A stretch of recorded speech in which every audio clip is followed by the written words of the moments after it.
अव्यक्त का महाप्रयाण, अव्यक्त वतन गुलजार।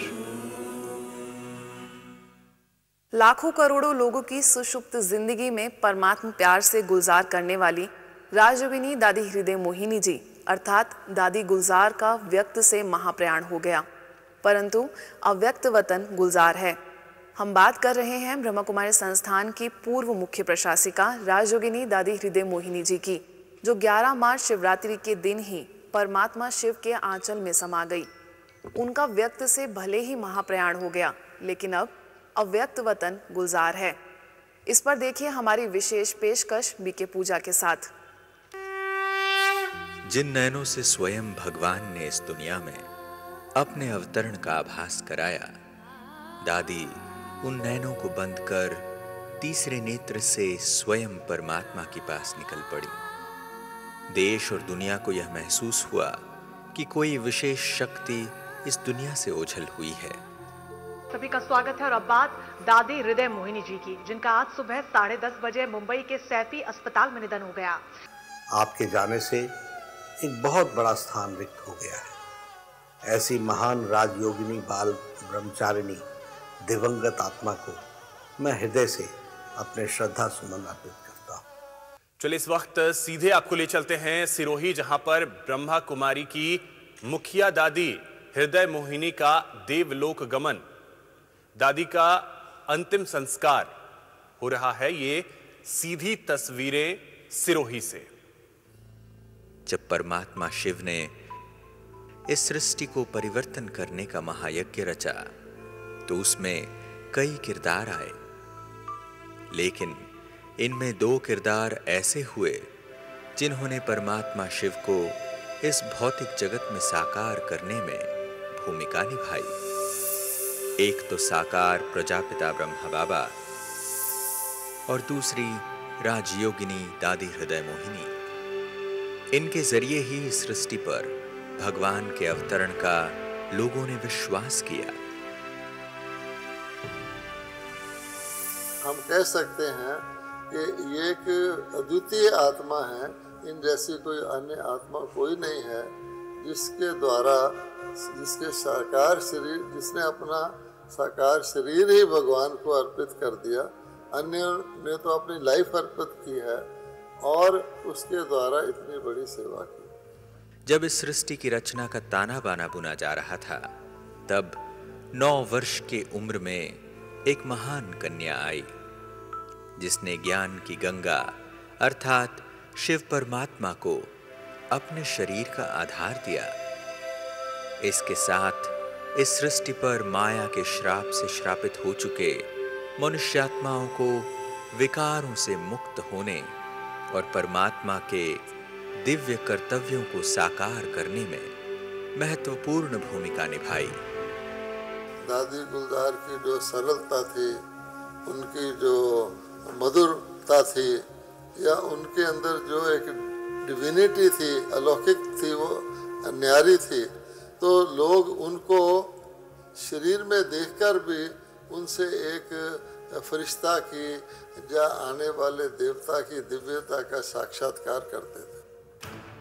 सृष्टि परिवर्तन के इस यज्ञ में जिस दिन 9 वर्ष की कन्या ने अपना पहला कदम बढ़ाया था, तब परवरदिगार को यह ज्ञात था कि यह बच्ची एक दिन परमात्मा संदेशवाहक बनकर लाखों लोगों के जीवन को ज्ञान की गंगा में डुबकी लगवाने के निमित्त बनेगी। विश्व जगत की पहली दिव्य आत्मा प्रजापिता ब्रह्मा बाबा को परमात्मा शिव ने अपने ज्ञान से समस्त आत्माओं को सिंचित करने का माध्यम चुना और उसका उत्तराधिकार दादी हृदय मोहिनी जी को दिया, जो दादी गुलजार के नाम से भी जानी जाने लगी। अनुभवियों ने जिस परमात्मा को हजारों सूर्यों से तेजों में बताया, उसे दादी गुलजार अपने पवित्रता की शक्ति और प्यार के बंधन में ऐसे बांधा कि जैसे कि दादी के वश हो गए हों। दादी गुलजार के नैनों को ही परमात्मा ने अपना नैन बनाया और 5000 वर्ष के बिछड़े सिकलदे बच्चों को देखा और वापस घर लौटने का रास्ता खोला। जिस रथ में बाप दादा की पधरामनी होती है, कैसा ऑफिशियल रूप होता है, और जब दादी दादी है तो दादी का रूप क्या है। बहुत एक बच्चे के समान प्योर, एकदम इनोसेंट, एकदम सरल, एकदम निर्माण, बहुत स्वीट। दादी को याद करते ही वो गुण हमारे अंदर जैसे इमर्ज हो जाते हैं। 18 जनवरी 1969 में जब ब्रह्मा बाबा ने अपने नश्वर शरीर का त्याग किया तो एक बारगी लगा कि अब तो इस ईश्वरीय मिशन का अंत हो जाएगा। परंतु स्वयं परमात्मा शिव ने दादी गुलजार के भौतिक शरीर को चुना और दिव्य संदेश के साथ ही शुरू हो गया आत्मा परमात्मा के मिलन का खेल, जिसमें नई दुनिया की इबारत लिखी जाने लगी। अपने 94 वर्ष की उम्र में दादी हृदय मोहिनी जी ने 84 वर्ष तक आत्मा परमात्मा का मिलन, राजयोग ध्यान से श्रेष्ठ जीवन के विकास की गाथा लिखती रही, जिसमें 40 से ज्यादा वर्षों तक लाखों लोगों को परमात्मा मिलन कराने का आधार बनी। परमात्मा शिव के पहले रथ प्रजापिता ब्रह्मा बाबा के देहावसान के बाद राजयोगिनी दादी हृदय मोहिनी ने परमात्मा शिव से मिले आशीर्वाद को प्रसाद की तरह पूरे विश्व जगत में बांटना प्रारंभ कर दिया। दादी हृदय मोहिनी का जीवन एक उज्जवल पानी की तरह साफ और निर्मल हो गया था, जिसमें आने वाले प्रत्येक व्यक्ति को अपनी आंतरिक शक्ल साफ दिखने लगती थी। उन्हें दिव्य दृष्टि का वरदान था। मुझे याद है दादी जी को ऐसे ही कमरे में चक्कर लगवा रहे थे। मैंने दादी जी से एक सवाल पूछा, दादी आप तो बाबा की याद में निरंतर मगन रहते हो, हम क्या ऐसा पुरुषार्थ करें जो हम भी जल्दी से आगे बढ़े। दादी जी ने कहा, सिर्फ आना और जाना, बस यही पुरुषार्थ में लग जाओ। और उसी के आधार से हमने ये पाया कि दादी जी तो स्वयं ही उस स्वरूप में स्थित थी। दादी का रथ पुराना हो गया था और वे पिछले 3 वर्षों से मुंबई में ही रहकर अपना इलाज करा रही थी। वास्तव में था तो यह परमात्मा शिव बाबा का रथ, जिसमें दादी गुलजार की आत्मा मात्र थी। यही वजह रही कि दादी शरीर से पूरी तरह न्यारी हो गई थी। अंतर्मन से हमेशा ही वह परमात्मा शिव के पास रहने लगी।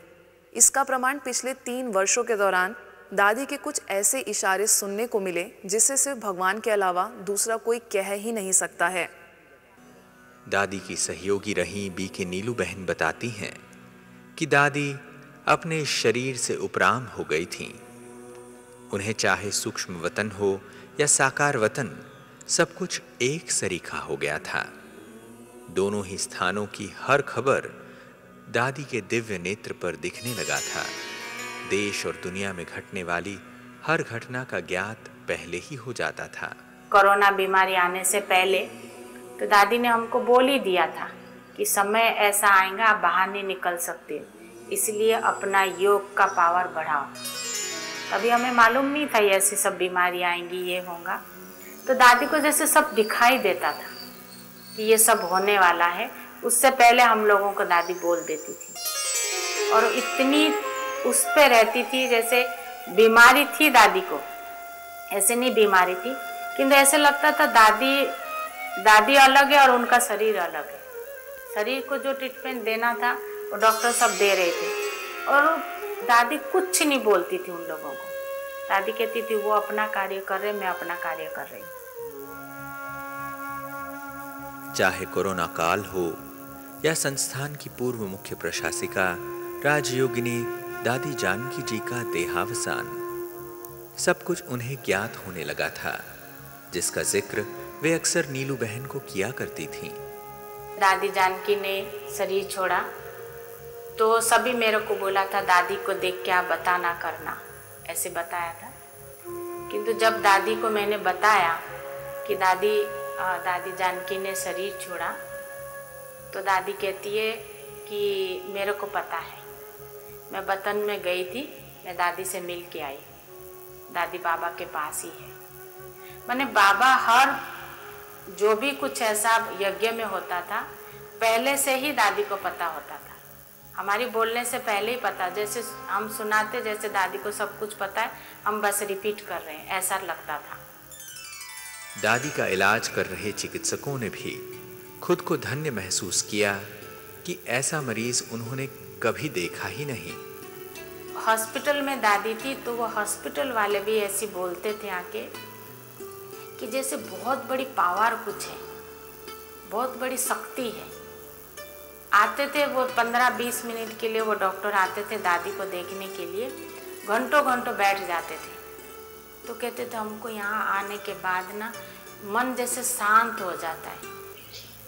जब भी कभी मुझे ऐसा लगा कि जैसा हम चाहते हैं वैसा नहीं हो रहा है और चीजें हमारे नियंत्रण के बाहर हो रही हैं, तो अनायास ही अपने आप स्वतः दादी ने पूरा मार्ग परिवर्तित कर दिया। अब तो दादी व्यक्त से अव्यक्त हो गईं। एक तरह से कहा जाए तो साकार बाबा मिलन के युग का अंत हो गया, लेकिन परमात्मा ने ईश्वरीय मिलन का सीधा और सहज मार्ग दिया, जिसमें सीधी उड़ान भरते हम अपने असली परम धाम घर की अनुभूति कर सकें। दादी की इतनी उच्च मानसिक अवस्था उनके जीवन भर के त्याग, तप और साधना का ही प्रमाण था। दादी ने व्यक्त से जरूर विदाई ले ली, लेकिन अव्यक्त वतन गुलजार हो गया। आंखों से ओझल होकर भी दादी गुलजार जी सदैव हमारी यादों में समाई रहेंगी। आज की इस विशेष पेशकश में बस इतना ही। नमस्कार। ओम शांति।